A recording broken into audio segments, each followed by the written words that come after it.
네, 오늘 야고보서 산책 진행하도록 하겠습니다. 저희가 7월 1일부터 5장에 걸쳐서 야고보서 말씀을 함께 나누게 될 텐데요. 야고보서가 어떤 주제들을 특별히 다루고 있는지 큰 얼개들을 좀 살펴보고 어떤 목적으로 또 무엇을 위해 기록되었는지 좀 전체적인 내용들을 아울러 살피고 나서 우리가 좀 세부적인 각각의 본문들의 구체적인 묵상에 들어가면 좋겠습니다. 특별히 야고보서 말씀의 묵상을 위해서 산책을 하기 위해서는 가장 중요한 첫 번째는 원독자에 대한 이해를 갖는 것입니다. 왜 야고보서가 원독자에 대한 이해가 가장 중요한 첫 단계냐면 모든 성경이 마찬가지이긴 하지만 특별히 야고보서가 오해를 많이 받는 성경이기 때문에 그렇습니다. 로마서를 비롯한 다른 바울의 서신들은 좀 이렇게 믿음에 대한 강조, 믿음으로 구원받고 믿음이 중요하다, 이제 이런 강조점들이 두드러지게 눈에 보이는 반면 야고보서는 그것과 좀 상이해 보이는 내용의 말씀들이 많이 기록되어 있기 때문에 오해를 많이 받습니다. 행함이 중요하고 행함이 없으면 그 믿음도 아무 의미가 없다, 이런 식의 뉘앙스의 말씀들이 많이 기록되어 있죠. 그래서 마치 야고보는 행함이 중요하고 바울은 믿음이 중요하다라고 서로 다른 주장을 하는 것처럼 그렇게 오해하게끔 되는 그런 말씀의 부분들이 사실 없지 않습니다. 그래서 실제로 오해하는 성도님들도 제법 계신 것 같습니다.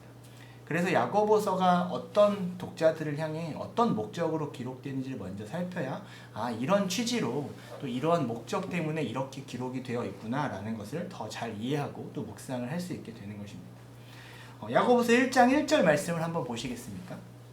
이 산책 같이 영상을 보시면서 성경책 옆에 두시고 제가 어떤 말씀들을 같이 찾아보자라고 말할 때 눈으로 쫓아오시면서 같이 함께 동참하시면 좋겠습니다. 야고보서 1장 1절에 분명히 그 원독자에 대한 이 야고보가 누구에게 이 편지를 어떤 목적으로 기록하고 있는지 기록되어 있습니다. 1장 1절이 이렇게 기록되어 있죠.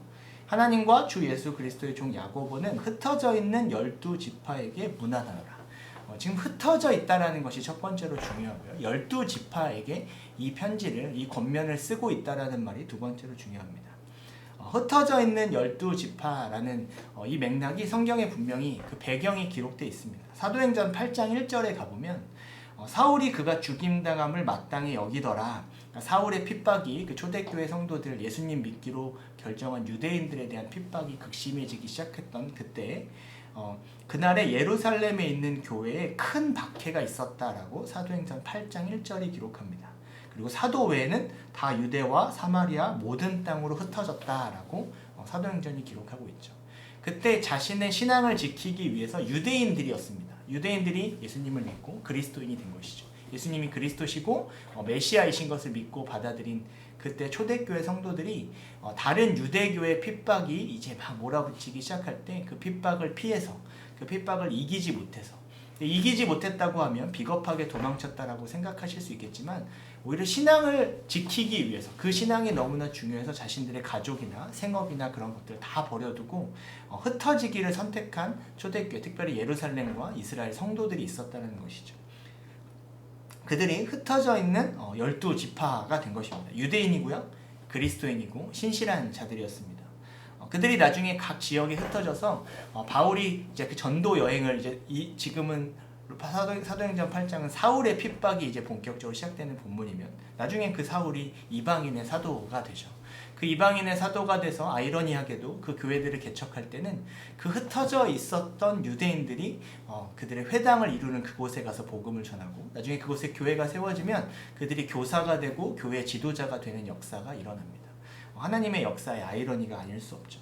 그들은 교회의 지도자들이었고요, 가르치는 자들. 그래서 야고보서 말씀에 되면 너희가 많이 교사가 되려고 하지 말라라는 그 의미의 말씀도 이런 배경에서 사실 등장하는 것입니다. 그들은 자신의 신앙을 지키기 위한 신실한 자들이었고요, 그 박해를 감수하면서까지 모든 것을 버릴 각오가 되어 있는 사람들이었습니다. 그저 단순한 신앙, 이제 막 믿기 시작한 초심자들의 수준이라기보다는 그들은 교회의 지도자 되고 교사 되고 본이 되어야 될 믿음의 되게 중요한 역할을 초대교회 여러 부분에서 감당해야 될 신실한 자들이었다는 것이죠. 그런 자들에게 주고 있는 권면입니다. 한번 생각을 해보십시오. 교회에 어떤 새 가족이 왔을 때 그 새 가족에게 하는 권면과 우리가 직분자들, 흔히 이제 우리가 안수직이라고 부르는 집사님들과 장로님들, 권사님들께 우리가 하는 권면이 같지 않습니다. 새 가족이 지난주에 주일에 놀고 싶어서 다른 일을 하다가 2주 만에 교회 오면 어떻게 우리가 돼야죠? 그러셨구나. 그렇게 쉬고 싶으실 수 있습니다. 그래도 교회는 꾸준히 오시는 게 중요합니다. 그래도 믿음 잃으시면 안 됩니다. 이렇게 권면을 하겠죠. 근데 만약에 목사가 혹은 장로님이 놀기 위해서 교회를 빠졌다라고 생각해 보십시오. 그러면 어떤 일이 벌어지겠습니까? 저는 아마 담임 목사님께 불려가서 이런 혼을 낼 겁니다. 아니 목사씩이나 돼서 너 목사가 이러면 되겠느냐라고 더 강한 질책과 권면을 받겠죠. 그 말씀에 기록되어 있는 원독자의 수준과 상황이 이렇게 다른 겁니다. 그래서 야고보서 말씀에는 그들의 믿음에 대해서 의심하고 있는 것이 아니라 너희가 믿음을 가진 자로서 흩어지기까지 한 자들인데 너희가 어떤 믿음을 지켜야 할지, 이 믿음이 어떤 결과를 만들어내어야 할지, 그 믿음의 삶의 모습이 어때야 할지를 지금 야고보는 말하고 있는 거죠. 초대교회 예루살렘 교회 수장으로서 그 흩어져 있는 유대인들, 그 교회 지도자 되고 교사 되어야 될 자들에게 강하고 분명한, 근데 아주 중요한 목적 있는 권면을 하고 있는 것입니다. 믿음이 강하고 박해를 감수했다고 해서 그 신앙이 녹록치는 않았겠죠. 그들이 겪고 있는 여러 가지 문제가 있었을 것입니다. 그 야고보서는 그 주제들을 다루는 것이죠. 대표적으로 시험당하고 있고요. 고난당하고 있습니다.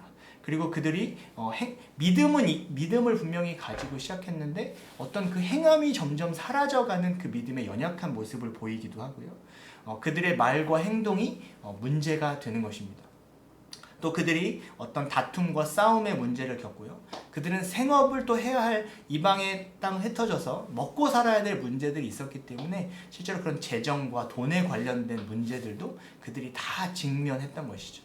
그래서 야고보서는 아주 실제적인 주제를 믿음을 지켜야 하는 자들에게 주고 있는 편지입니다. 그런 면에서 우리가 지금 성도로서 또 교회 신앙생활을 우리가 한 연수가 저마다 다 다르겠지만 하나님 앞에서 믿음으로 살아가려고 하고 그 헌신을 감수하고 또 열심히 주 앞에 삶을 드리기 위해 애쓰는 성도일수록 이 야고보서는 더 실제적인 이야기로 받아들일 수 있는 하나님의 말씀입니다. 원독자에 대한 이해를 하시고요. 그 원독자들에게 어떤 주제를 어떤 목적을 가지고 다루고 있는지를 잘 감안하시면 야고보서 말씀을 묵상하시는 동안에 아주 큰 영적 유익들을 많이 누리시게 될 겁니다. 야고보서는 크게 총 6가지의 주제를 다루고 있습니다. 제가 그 말씀을 구분해 드릴 텐데요. 다 이런 상황에 있는 성도들이 이런 문제를 당하고 있었다로 시작해서 그 문제를 해결하기 위해서 혹은 그 문제의 본질이 어디 있는지를 야고보가 초대교회 지도자였던 야고보가 권면하고 또 그것에 대해서 도전하고 있는 말씀이 야고보서 말씀입니다. 그 6가지 주제를 차례대로 살펴보려고 합니다. 첫 번째 주제는 1장 2절부터 1장 18절까지를 한 단락으로 하는 주제가 있습니다. 그 주제가 뭐냐면 시험을 이기는 지혜에 대한 말씀입니다. 시험이 있고요. 그 시험을 이기기 위한, 그 시험을 감수하기 위한 삶을 살아내기 위한 지혜에 대한 권면이 1장 2절부터 1장 18절까지의 큰 주제입니다. 야고보서 1장 2절부터 4절까지의 말씀이 이렇게 기록되어 있습니다. 내 형제들아 너희가 여러 가지 시험을 당하거든 온전히 기쁘게 여기라. 여러 가지 시험을 그 성도들이 당하고 있었던 것이죠. 그 시험이 이는 너희 믿음의 시련이 인내를 만들어내는 줄 너희가 알미라. 너희가 지금 당하고 있는 시험이 사실 믿음의 시련이다. 그 시련을 너희가 인내로 경주해야 된다는 것을 너희가 알고 있다. 지금 야고보가 이렇게 얘기하고 있는 것이죠. 인내를 온전히 이루라. 4절 말씀입니다. 이는 너희로 온전하고 구비하여 조금도 부족함이 없게 하려 함이라. 시험이 너희의 믿음의 시련이 되고 있고 그걸 인내를 통해서 온전해지고 다 갖춘 자들이 되어라 라고 지금 야고보가 권면하고 있는 것이죠. 1장 아래쪽으로 쭉 내려오면 12절은 이렇게 기록되어 있습니다. 시험을 참는 자는 복이 있나니 이는 시련을 견디어낸 자가 주께서 자기를 사랑하시는 자들에게 약속하신 생명의 면류관을 얻을 것이기 때문이라. 이렇게 기록되어 있습니다. 시험을 참아야 하는 것이 복이 있고 그것이 그렇게 참아야 하는 이유가 생명의 면류관을 하나님이 약속하셨기 때문에 그 시험을 당하는 인생 속에서 그 믿음의 경주를 경주를 계속 이뤄내라라고 지금 야고보가 권면하고 있는 것이죠. 믿음이 있어도 시험 당할 수 있는 성도의 삶에 대해서 그 시험이 곤혹스럽고 당혹스러움을 넘어서서 고통스럽고 여러 가지 문제를 만들어낼 수밖에 없는 어떤 그런 삶을 전제하고 그런 삶에서 어떻게 하나님 앞에서 살아내야 할지를 지금 야고보는 첫 번째 권면으로 주고 있는 것이죠. 근데 한 가지 오해하지 않으셔야 될 것은 야고보도 이것이 성도들에게 오해되지 않기를 바랐기 때문에 어떤 시험 두 가지를 구분해 줍니다. 사실 시험이라는 히브리 말은 두 가지 의미를 다 갖고 있습니다.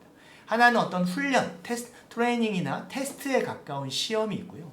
하나는 템테이션이죠. 사단이 우리를 유혹한다, 미혹한다라고 말할 때 죄를 범하게 하기 위해서 우리를 유혹한다라는 말에 시험 든다라는 말이 두 가지 의미를 다 갖고 있습니다. 우리가 교회에서도 종종 그래서 쓰는 말, 시험 들었다라고 말할 때는 미혹받았다, 유혹받았다라는 뜻이고요. 하나님이 우리를 시험하신다, 훈련하고 계신다고 말할 때는 그런 의미에서의 시험인 것입니다. 그래서 야고보서 1장 13절이 하나님이 하시는 훈련과 또 테스트로서의 그런 시험과 사단이 하는 미혹에 해당하는 시험에 대해서 지금 13절 말씀이 구분해주고 있습니다. 사람이 시험을 받을 때 이 시험은 하나님의 시험이 아닙니다. 내가 하나님께 시험을 받는다 하지 말지니 하나님은 악에게 시험을 받지도 아니하시고 친히 아무도 시험하지 아니하시느냐. 하나님은 유혹하시거나 죄를 범하도록 이렇게 밀어내시는 분이 아니라는 것이죠. 14절 말씀 보십시오. 오직 각 사람이 시험을 받는 것은 자기 욕심에 끌려 미혹됨이니 욕심이 잉태한 즉 죄를 낳고 죄가 장성한 즉 사망을 낳느니라. 내 사랑하는 형제들아 속지 말아라. 너희가 속지 않아야 될 시험을 구분하는 것이 너희에겐 참 중요하다라고 야고보가 말하고 있는 것이죠. 이런 두 가지 시험과 믿는 여정 속에서도 받는 하나님이 주시는 믿음의 시련과 사단의 유혹, 이 두 가지가 다 야고보가 지금 권면하고 있는 내용입니다. 이것을 위해서 지혜가 필요하다는 것이죠. 우리가 자주 인용하는 말씀인데 그냥 이 지혜는 어떤 세상을 잘 살기 위한 혹은 어떤 문제를 해결하기 위한 똑똑함의 지혜가 아니라 사실은 이런 시험을 전제하고 있는 지혜인 것입니다. 야고보서 1장 5절이 유명한 말씀이죠. 너희 중에 누구든지 지혜가 부족하거든 모든 사람에게 후히 주시고 꾸짖지 아니하시는 하나님께 구하라. 그리하면 주시리라. 똑똑해지는 지혜가 아니라 너희가 하나님이 주시는 믿음의 시련을 당할 때 그 시련을 어떻게 인내로 경주할지 생명의 면류관을 받기까지 어떻게 살아내야 할지 참 모르겠고 헤매는 것 같고 어려울 때 그것들을 어떻게 견디어내고 끝까지 할 수 있는지 하나님께 그 지혜를 구하라는 것입니다. 그것이 여기서 말하는 첫 번째 지혜고요. 또 다른 어떤 지혜가 필요하겠습니까? 믿음의 시련이 있고 사단의 미혹이 있습니다. 이 두 가지를 구별하는 것이 얼마나 중요한 지혜겠습니까?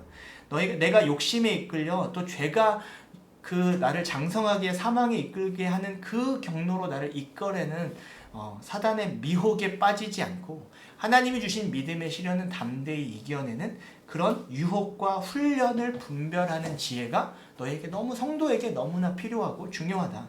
그것을 하나님께 구해라. 하나님이 그것을 왜 주시지 않겠느냐라고 지금 야고보는 그렇게 성도들을 흩어져 있는 12지파에게 권면하고 있는 것이죠.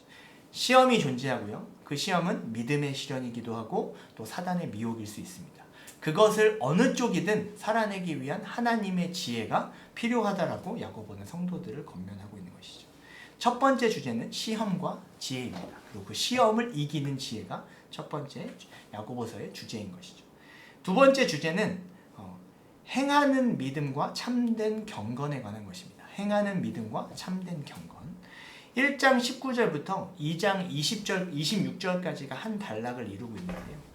행함 있는 믿음이 무엇인지에 대해서 그 믿음이 행함이 없으면 그 믿음이 얼마나 가짜가 되는지 너희가 아무리 박해를 감수했어도 그 행함 있는 믿음을 갖는 것이 진짜 참된 믿음 그리고 그 믿음에서 나오는 것이 경건이라는 것을 야고보는 강조하고 있는 것이죠. 한번 눈으로만 이 말씀을 스케치하듯이 쭉 쫓아오시면 좋겠는데요. 야고보서 1장 22절이 이렇게 기록되어 있습니다. 너희는 말씀을 행하는 자가 되고 듣기만 하여 자신을 속이는 자가 되지 말라. 듣고 속이는 자가 아니고 행하는 자가 진짜 믿음이다라는 것이죠. 2장 14절에도 내 형제들아 만일 사람이 믿음이 있노라 하고 행함이 없으면 무슨 유익이 있으리요? 그 믿음이 능히 자기를 구원하겠느냐? 행함으로 증명되지 않는 믿음이 진짜 구원받는 믿음이겠느냐? 이렇게 이야기하는 것입니다. 2장 17절도 이와 같이 행함이 없는 믿음은 그 자체가 죽은 것이라. 살아있는 믿음이 있고 죽어서 아무런 가치가 없고 능력도 없는 믿음이 있다는 것이죠. 그것을 증명하여 보여주는 것이 행함이라는 것입니다. 2장 22절 말씀도 내가 보거니와 믿음이 그의 행함과 함께 일하고 행함으로 믿음이 온전하게 되느니라. 믿음의 완성을 위해서도 그 행함이 반드시 필요하다는 것이죠. 그래서 오늘 다 자세히는 나눌 수 없지만 이 행함 없는 믿음의 어떤 모습들을 1장 19절에서 2장 26절까지 자세하게 야고보가 여러 가지 예를 들어서 설명합니다. 나중에 묵상하실 때 그 부분들을 자세히 살펴보시면 더 큰 유익이 있으시리라 믿습니다. 행함이 없는 믿음이 어떤 문제들을 만들어내냐면 듣기만 하고 자기를 기만하는, 자기의 마음을 진실하게 보지 못하고 오히려 자기까지 속이는 자들이 그 행함 없는 믿음 가진 자들이다. 그들은 사람을 차별한다. 가난한 사람들을 업신여기고 외식하게 된다라는 것이죠. 그리고 그들은 행함이 없는 믿음을 가진 자들은 긍휼함이 없다. 그리고 헐벗고 굶주린 형제와 이웃을 외면하고 그 사랑 없는, 그것이 행함 없는 믿음을 가진 자들의 특징이다라고 2장에 걸쳐서 쭉 그 특징들을 야고보가 여러 가지로 설명해 줍니다. 그 부분들을 자세히 살펴보시면 좋겠습니다.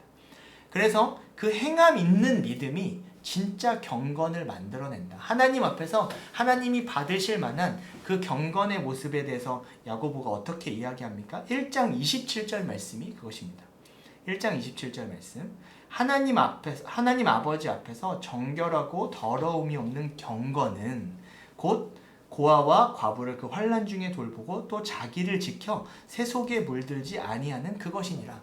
너희가 세상에 이끌려 세상 사람들의 법칙대로 살지 않으면서 너희 안에 있는 진짜 행함 있는 참된 믿음을 가졌다면 너희는 고아와 과부를 환난 중에도 돌보는 자들일 것이다 라고 야고보가 권면하고 있는 것이죠. 행함 없는 믿음과 참된 경건에 대해서 야고보는 그 흩어져 있는 12지파에게 권면하고 또 강조하고 있는 것입니다.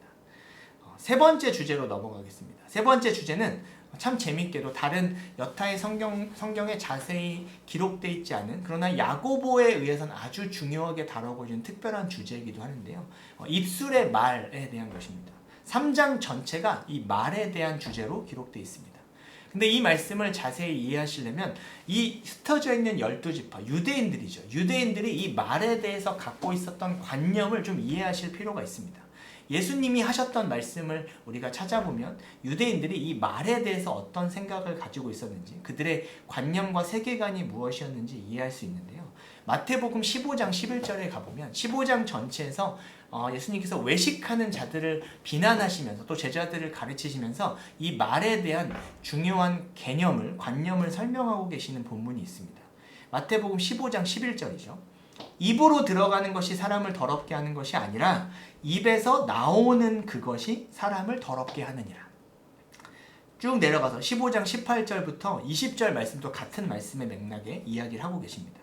입에서 나오는 것들은 마음에서 나오나니 이것이야말로 사람을 더럽게 하느니라. 사람의 입에서 나오는 말, 그 말의 어떤 결과들은 다 마음속에서 나오고 있는 것이다 라고 말씀하고 계시는 것이죠. 근데 잘 들어보십시오. 19절 말씀입니다. 15장 19절입니다. 마음에서 나오는 것은 악한 생각과 살인과 간음과 음란과 도둑질과 거짓 증거와 비방이니 이런 것들이 사람을 더럽게 하는 것이 아니요 씻지 않는 손으로 먹는 것은 사람을 더럽게 하지 못하느니라. 지금 어떤 정결 예식을 가지고 외식하는 자들에게 하고 계시는 말씀이기 때문에 20절 말씀 같은 이야기를 하고 계시는 것입니다. 하지만 중요한 건 19절이죠. 마음에서 나오는 것들이 다 이런 더럽고 악하고 부정한 것들인데 그것이 다 입으로 쏟아져 나오고 있다. 이런 생각을 유대인들은 기본적으로 갖고 있습니다.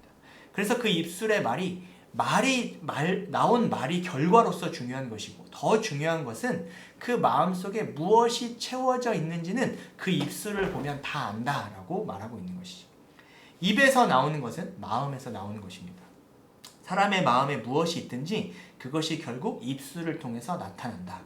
성경에서 나오는 말의 문제는, 야고보가 강조하고 있는 입술의 문제는 단순히 어떤 말의 부주의함이나 무절제함의 단순한 문제가 아니라 너희 그 믿음 있어야 될 성도, 행함 있어야 될 성도의 그 마음 속에 무엇이 들어있는지에 대한 그 부분을 강조하고 있는 것이죠. 너희 마음에 정욕이 가득하고 더러운 것이 가득하고 허탄한 것이 가득하기 때문에 다 입술로 부정한 것들이 나오고 그것에서부터 다툼이 나오고 그것에서부터 수많은 문제가 야기되고 있는 것이 아니냐. 지금 야고보는 그 부분들을 강조해서 이야기하고 있는 것입니다. 그래서 유대인들은 항상 말을 이야기할 때는 이 마음을 보라라고 이야기한다는 것을 잘 감안하시면 좋겠습니다. 그래서 3장 9절 말씀 보십시오. 결국 야고보는 두 마음을 품지 말라는 이야기를 합니다. 야고보서 3장 9절 말씀입니다. 이것으로 우리가 주 아버지를 이것이 입술이죠. 말로 주 아버지를 찬송하고 또 이것으로 하나님의 형상대로 지음을 받은 사람을 저주하나니 한 입에서 찬송과 저주가 나오는도다. 내 형제들아, 이것이 마땅하지 아니하니라. 샘이 한 구멍으로 어찌 단 물과 쓴물을 내겠느냐. 내 형제들아, 어찌 무화과 나무가 감람 열매를, 포도나무가 무화과를 맺겠느냐. 이와 같이 짠 물이 단물을 내지 못하느니라. 한 마음으로 한 믿음을 가진 자들로, 또 야고보는 성령에 대해서, 시기하시는 성령에 대해서 이야기하면서 너희가 한 성령이 너희 한 마음에 계시는데 어떻게 입술이 그렇게 두 갈래로 나누어진 더러운 것과 선한 것을 함께 하려고 하느냐라고 이야기하고 있는 것이죠. 결국 무슨 말입니까? 두 마음을 품지 말라는 이야기를 하고 있는 거예요. 그래서 13절 말씀이 너희가 정욕에 대한 이야기를 그래서 야고보가 하고 있는 것입니다. 야고보서 3장 13절 말씀입니다. 너희 중에 지혜와 총명이 있는 자가 누구냐? 그는 선행으로 말미암아 지혜의 온유함으로 그 행함을 보일지니라. 14절을 주목해서 보십시오. 그러나 너희 마음속에 독한 시기와 다툼이 있으면 자랑하지 말라. 진리를 거슬러 거짓말하지 말라. 그 마음속에 독한 것이 있어서 입술로 다 튀어나오게 하지 말아라. 그 마음에 하나님의 것을 채우라라고 15장에 강조합니다. 이러한 지혜는 위로부터 내려온 것이 아니요 땅 위에 있는 것이니 정욕의 것이요 귀신의 것이다라는 것이죠. 아까도 말씀드렸다시피 야고보는 항상 이 두 가지를 구분합니다. 하나님이 주시는 시련이 있고요, 사탄의 미혹이 있습니다. 귀신의 것, 정욕의 것으로 마음을 채울 것이 아니라 위로부터 내려오는 하나님의 것으로 그 마음을 채우고 있어야 그 입술에서 하나님의 선한 것들이 나올 것이라는 것이죠. 시기와 다툼이 있는 곳에는 혼란과 모든 악한 일이 있습니다. 17절 중요합니다. 3장 17절 말씀. 오직 위로부터 난 지혜는 첫째 성결하고 그 다음에 화평하고 관용하고 양순하며 긍휼과 선한 열매가 가득하고 편견과 거짓이 없나니 화평하게 하는 자들은 화평으로 심어 의의 열매를 거두느니라. 그 위로부터 난 하나님의 신령한 것, 성령의 것, 말씀의 것, 곧 그 지혜를 그 심령에 가득 채워서 너희가 화평하게 하는 입술로 그 마음의 것이 나오게 하라라고 이야기하고 있는 것이죠.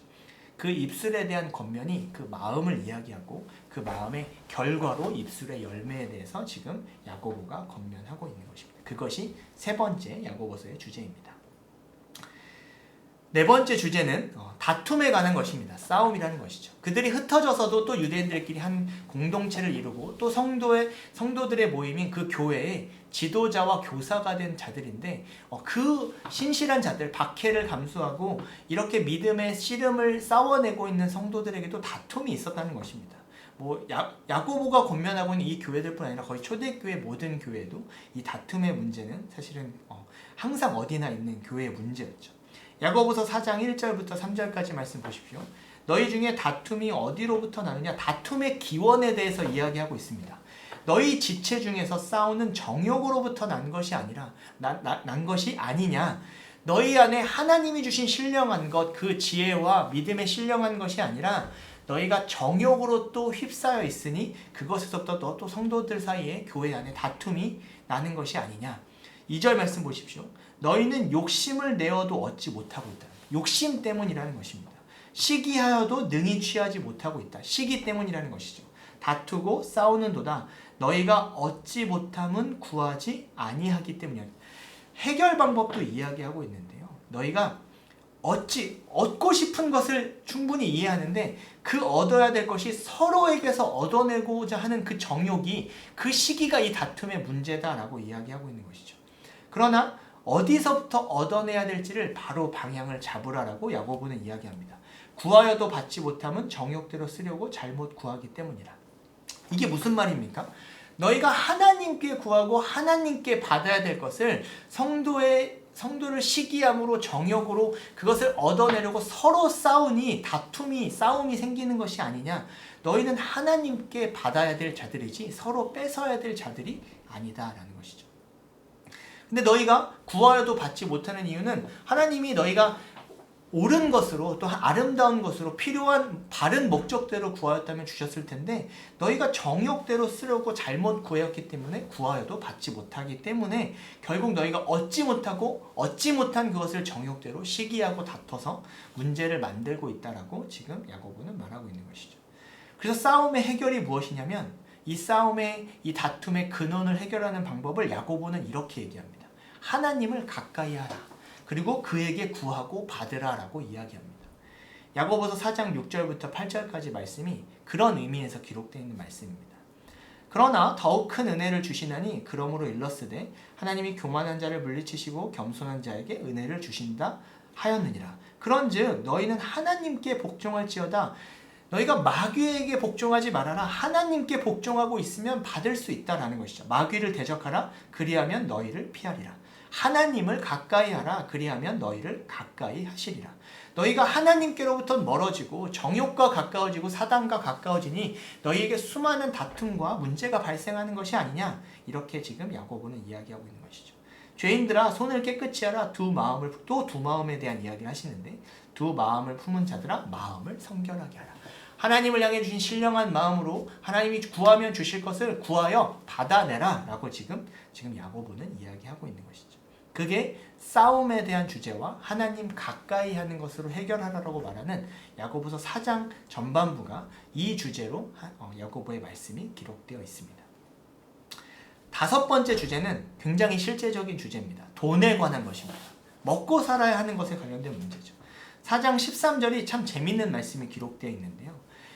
이렇게 들으라 너희 중에 13절 말씀입니다. 너희 중에 말하기를 오늘이나 내일이나 우리가 어떤 도시에 가서 거기서 1년을 머물며 장사하여 이익을 보리라 하는 자들아.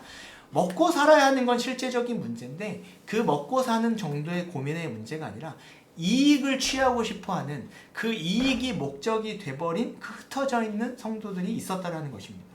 14절 보십시오. 너희가 내일 일을 너희가 알지 못하는도다. 너희 생명이 무엇이냐? 너희가 잠깐 보이다가 없어지는 안개니라. 너희가 도리어 말하기를 주의 뜻이면 우리가 살기도 하고 이것이나 저것이나 하리라 할 것이거늘 이제도 너희가 허탄한 자랑을 하니 그러한 자랑은 다 악한 것이라. 뭔가 하나님께 대한 신실한 믿음을 지키기 위해서 박해를 감수하고 흩어진 자들이 살아가면서 자랑하는 일에 이익을 취하는 일에 더 그것에 대해서 뒤에 보면 사치하고 방종하는 일에 그들의 마음이 빼앗긴 그 문제가 결국 그들에게 돈의 문제, 재정의 문제를 발생시켰다는 것이죠. 지금의 성도들도 현실의 삶을 살아가면서 똑같이 마주할 수 있는 문제이기도 합니다. 그래서 마음이 살쪘다. 너희가 심령이 가난한 자들이 그런 심령이 가난한 성도들이 되는 것이 아니라 마음이 살찌게 되었다라고 5장 5절 말씀이 이야기합니다. 너희가 땅에서 사치하고 방종하여 사륙의 날에 너희 마음을 살찌게 하였다라는 것이죠. 성도가 이 땅을 살아가면서 그 돈에 대한 재정에 대한 이익과 더 나아가서 사치와 방종의 위험에 어떻게 처해 있는지 그 야고보는 그 성도들에 대하여 말하고 있는 것이죠. 그 이익에 대해서 사치에 대해서 또 너희가 미래의 일을 스스로 규정하며 하나님의 뜻을 구하는 것이 아니라 나는 저기 가서 이익을 보기 위해 이런 자기 계획으로 사는 자들에 대해서 야고보는 어떻게 해결 방법을 제시하고 있냐면요. 너희가 마지막을 생각해야 한다라고 권면하고 있습니다. 야고보서 5장 2절과 3절 말씀입니다. 너희 재물은 썩었고 너희 옷은 좀먹었습니다. 결국 썩고 좀먹을 것에 왜 거기에 너희 마음을 두느냐라는 것이죠. 너희 금과 은은 녹이 쓸었으니 이 녹이 너희에게 증거가 되며 불길이 너희 살을 먹으리라. 너희가 말세에 하나님이 주신 그 마지막 세대를 살아가면서 끝을 보지 않고 재물을 쌓았도다 라고 지금 야고보는 이야기합니다. 그리고 5장과 7절은 더 분명하게 말하죠.